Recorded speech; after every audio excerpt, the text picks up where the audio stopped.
What is up, guys? Welcome to the Red Chip Poker Podcast.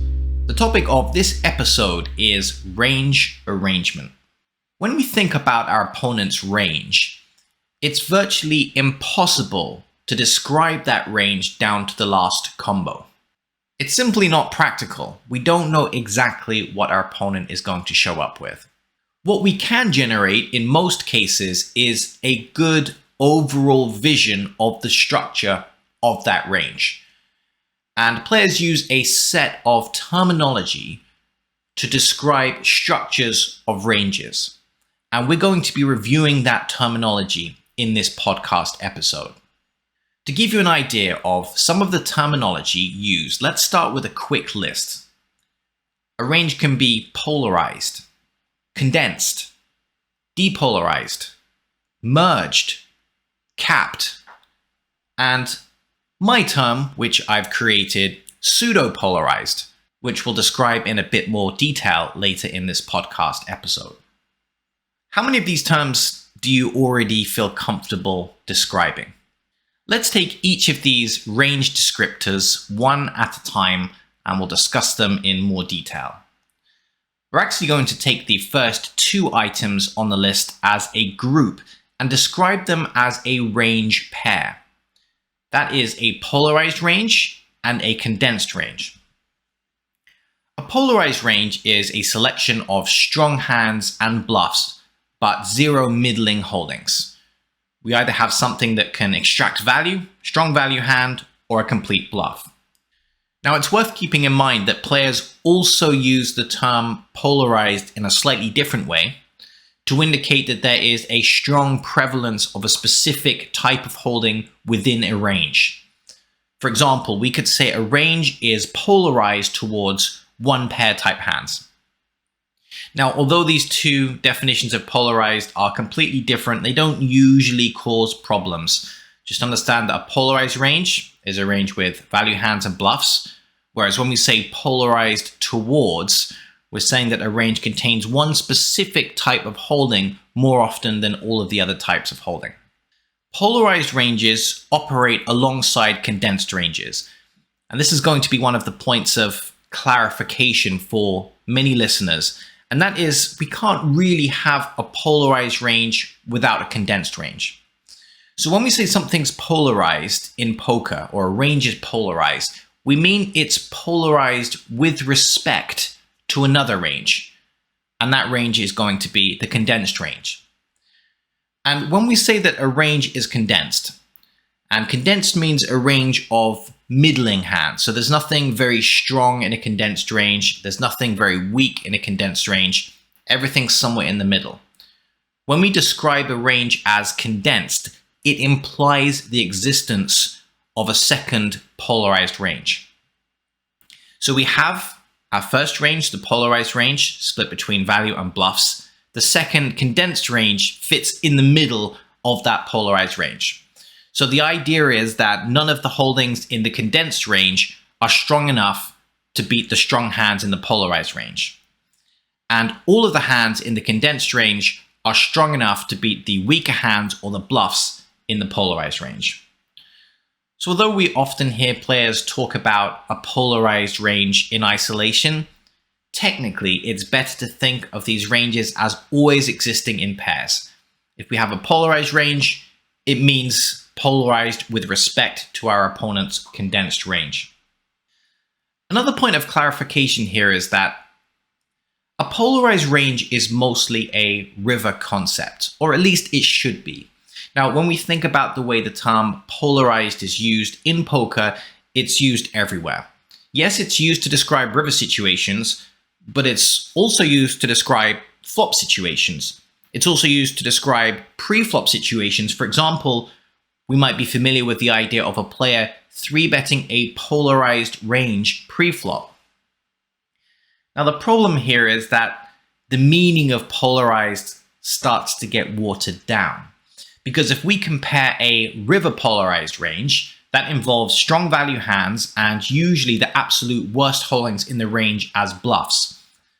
Whereas if we think about what players typically mean when they talk about a polarized 3-bet range pre-flop, well, they mean a selection of strong hands and then a selection of slightly weaker hands, but not necessarily the worst hands in the range, but still have some level of equity, and maybe there's a bit of a gap in the middle, but some of those middling hands 3-bet as well. So you can see we start to get very non-specific with what polarized means when we use the terminology to describe early street ranges. And the reason for this is that polarization is not really a flop or pre-flop concept. It's actually a river concept, where a player bets value hands and then the absolute worst hands in his range as a bluff. And sometimes we do see that polarization does apply to very specific turn situations in Hold'em, especially when there's a dry board. But the easiest rule here is to simply not use the term polarized to describe early street play. So how do we describe a range that has some strong hands and some weak hands, but less holdings in the middle? Well, we can use the term pseudo-polarized for that. We'll get to that a little bit later in this podcast episode. Let's move on to the next type of range construction in our list, which is depolarized.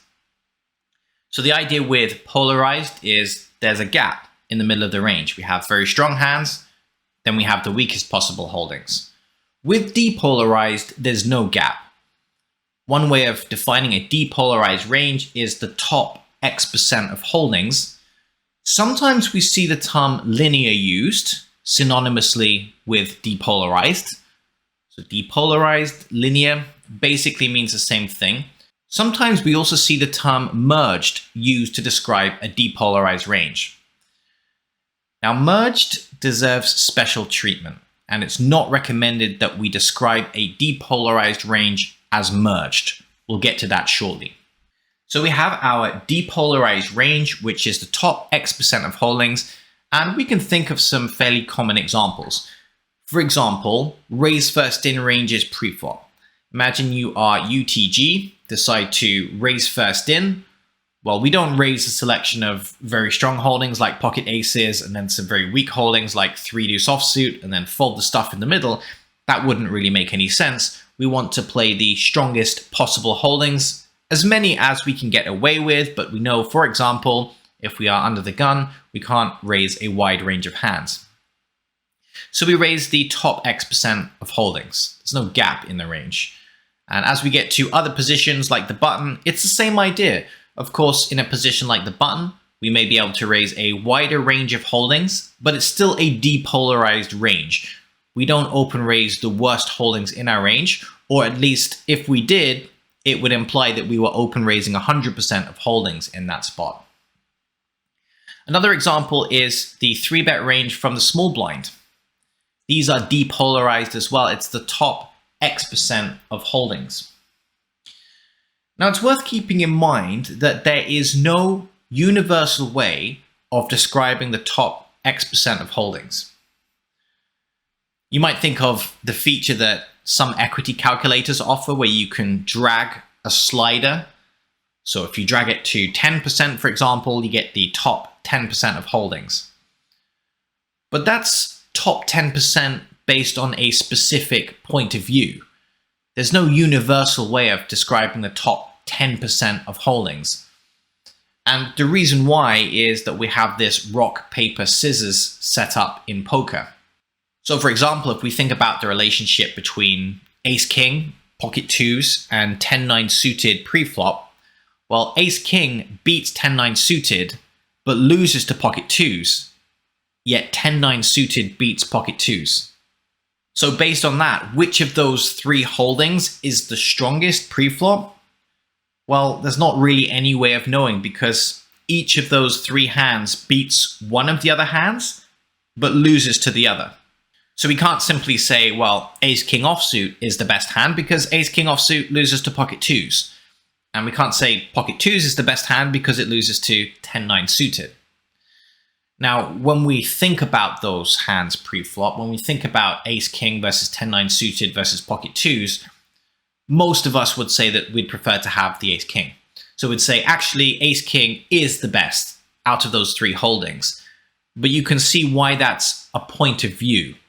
It's not a universal truth regarding the relationship between those three holdings. So when we think about the top X% of holdings, well, we might do that by equity. But you see, one of the issues with doing that by equity is that hands like ace-9 offsuit, ace-8 offsuit rank fairly highly, but they don't have the same playability as something like jack-10 suited, for example. So instead of ranking hands by their equity against any one random other hand, different algorithms might be used. For example, we might rank hands by their equity against 3 other random hands, for example. So this way, we almost factor in some level of playability because we're not just looking at a hand's raw equity against one other random hand, we're considering its equity against 3 other random hands, so we get some multi-way aspects to our ranking. Anyway, the key idea is that when we say top X%, understand that there is no universal top X%, it's a point of view. It's really the intention that we're looking for here, and that's to play the top hands in our range, however we may define those. So in some cases, we may find that depolarized ranges are weighted more towards suited connectors. So something like 8-9 suited makes the cut into the range before something like ace-9 offsuit or ace-10 offsuit, for example. Whereas other times you might find that something like ace-deuce offsuit makes the cut before a hand like 10-9 suited, for example. Often it depends on the situation, it depends on the effective stack depths. But the idea is there's no gap in the range, and we are trying to play the top X% of holdings however we may define those. That's a depolarized range. Now, we said we can use the term linear to help describe a depolarized range, but it's recommended to not use the term merged, and that's because merged should be reserved for a very specific type of situation, and it's a situation where our opponent makes a polarization error on the river. So we've touched on the theory behind this. If our opponent is playing aggressively on the river, he should have a polarized range. So imagine our opponent has triple barreled against us and we're just cooling down. He should have a polarized range where he's got hands that are strong enough to bet 3 streets for value and a selection of bluffs. Any mid-strength hand that our opponent bets is what we can refer to as a polarization error. It shouldn't be in his range. Although firing those mid-strength hands may be plus EV, it's very unlikely it's going to be the max EV option, which is typically going to be to check. So it's a mistake in our opponent's game plan. Anytime our opponent is betting a mid-strength hand in a situation where he should be polarized, we can refer to this as a merged range. In other words, there's a bit of a negative connotation here with the term merged.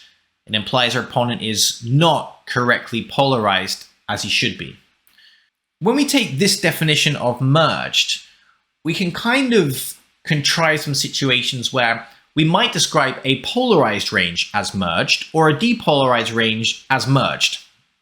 So an example of this could be our opponent's range is mostly polarized, but he's digging a little bit too deep with the thin value hands, or he is turning hands into a bluff that have too much showdown value for it to be the max EV option. So we end up with a range that's mostly polarized, but has a scattering of mid-strength hands that shouldn't be there. We could describe that as a merged polarized range, or we could say a polarization with merges. But also we could describe a depolarized range as merged. So it could be that our opponent never bluffs a river. He only bets for value, so he's betting the top X% of holdings. This is a depolarized range, but let's say he digs a little bit too deep in terms of thin value type hands. For example, imagine he's triple barreling, but he's trying to value bet on the river something like top pair weak kicker, or he's even trying to value bet a decent second pair type hand. Now we can't typically 3-barrel such holdings for value. So our opponent is merged. He's betting too thin for value. He's showing up with a mid-strength hand in a spot where he should be polarized, but in this case, he doesn't bluff. So it's a merged depolarized range. Now, although merged is mostly used with a negative connotation, so our opponent is making a mistake, It could also be used to imply a deliberate thin value attempt. So let's just say in a certain situation, the theory says that I'm not supposed to value bet wider than top pair second kicker in a certain triple barrel situation. So I'm going to bet top pair second kicker along with my range of bluffs. But in this case, the opponent is a calling station, and we know that we can push our value betting range wider than top pair second kicker.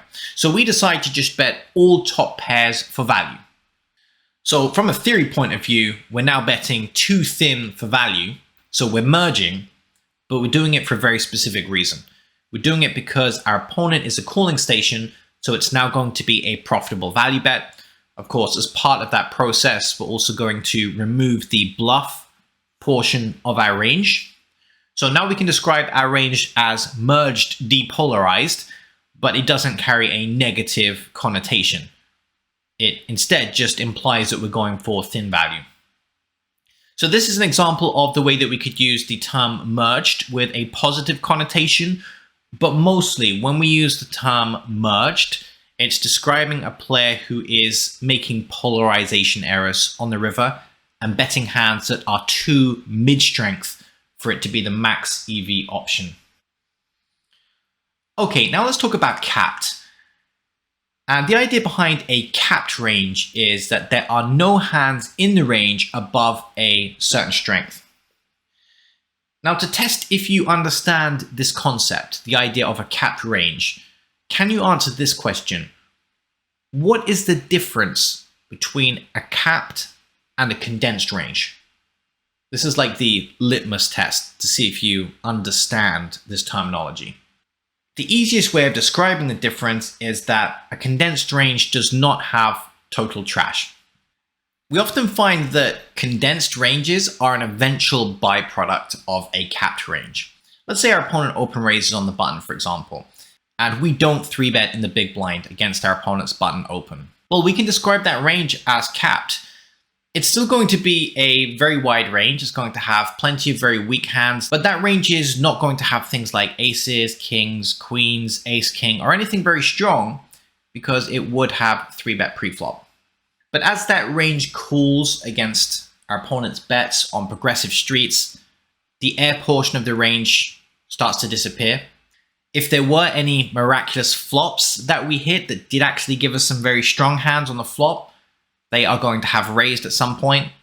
So we can see a capped range slowly evolves into a condensed range over the course of the hand. And one way of thinking about this is that a condensed range is a type of capped range because a condensed range doesn't have hands above a certain strength. The only difference is that a condensed range also doesn't have air, whereas a capped range can have air. So a condensed range is a type of capped range, but a capped range is not necessarily a condensed range because a capped range has that air component.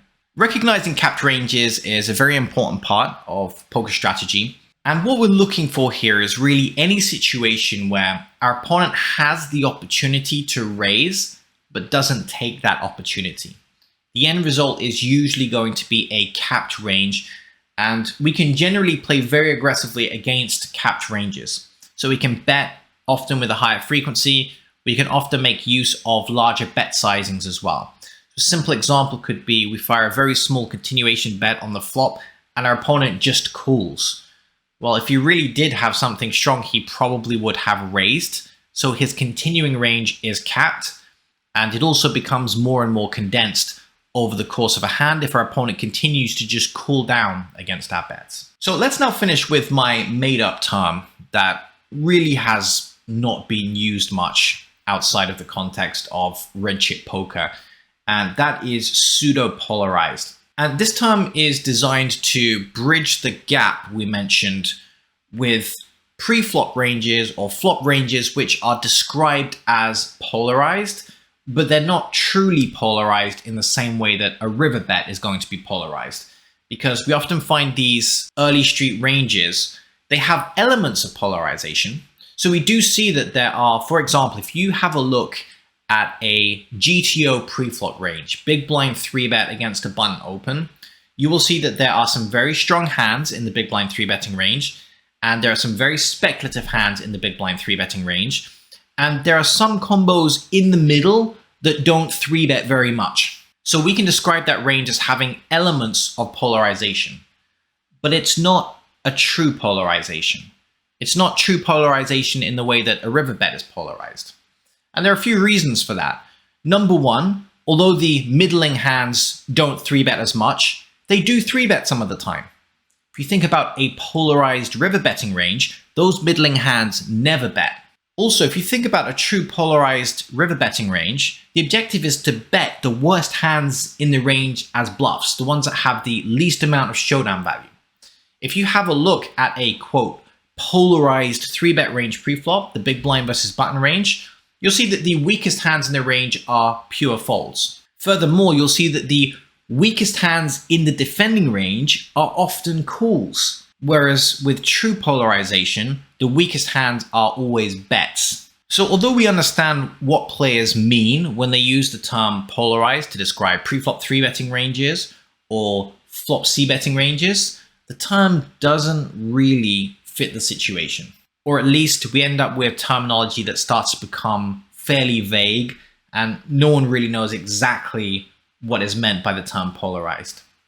So by creating a new term here, pseudopolarized, a non-polarized range that has elements of polarization on the earlier streets, then it allows us to reserve the term polarized for a very specific theoretical meaning on the river, but we still have terminology that we can use to describe what we see when we see, for example, a big blind 3-betting range preflop that clearly has some very strong hands, some slightly weaker hands that are used, we could describe them as semi-bluffs, and then a range of hands in the middle that doesn't 3-bet very much, but does sometimes 3-bet. We now have a term for that, and it's pseudo-polarized.